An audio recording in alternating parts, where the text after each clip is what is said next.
दादाजी जो भी बनाते थे वह सच हो जाता था। एक दिन दादाजी जंगल के रास्ते से गुजर रहे, तभी उन्हें रास्ते में एक चमकदार सुनहरी पेंसिल मिली। उस पर लिखा था, जो बनाओगे वह सच हो जाएगा। दादाजी को इस बात पर यकीन नहीं हुआ। उन्होंने जमीन पर एक छोटा सा आम का पेड़ बना। अचानक तेज रोशनी हुई और वहाँ सचमुच एक बड़ा आम का पेड़ उगाया, जिस पर ढेर सारे मीठे आम लगे। ये देखकर दादाजी हैरान रह गए। अब दादाजी को समझ आ गया कि ये कोई साधारण पेंसिल नहीं है। उन्होंने सोचा कि इस शक्ति का उपयोग लोगों की भलाई के लिए करना चाहिए। सबसे पहले उन्होंने गांव के लोगों और युवाओं के लिए एक सुंदर स्कूल का चित्र बनाया। जैसे ही चित्र पूरा हुआ, गांव के बीचों बीच एक शानदार स्कूल खड़ा हो गया। सभी युवा खुशी से झूम उठे। इसके बाद दादाजी ने अस्पताल, खेल का मैदान, नई सड़कें और साफ पानी के कुएं भी बना दिए। कुछ ही दिनों में पूरा गांव बदल गया और पहले से कहीं ज्यादा सुंदर और खुशहाल बन गया। गांव के लोग कहने लगे, दादाजी के पास जादुई पेंसिल है। लेकिन गांव का एक लालची आदमी यह सब छुप कर देख रहा था। वह सोचने लगा कि अगर यह पेंसिल उसे मिल जाए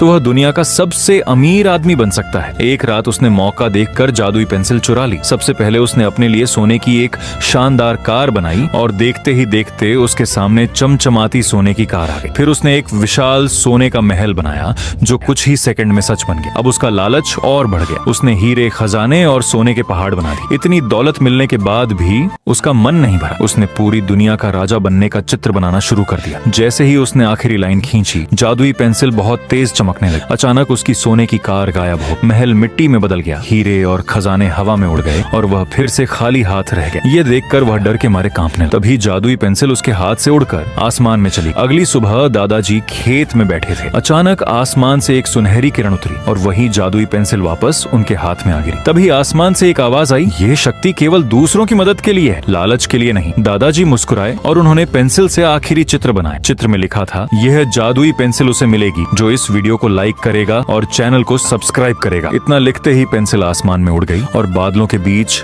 हमेशा के लिए गायब हो गई।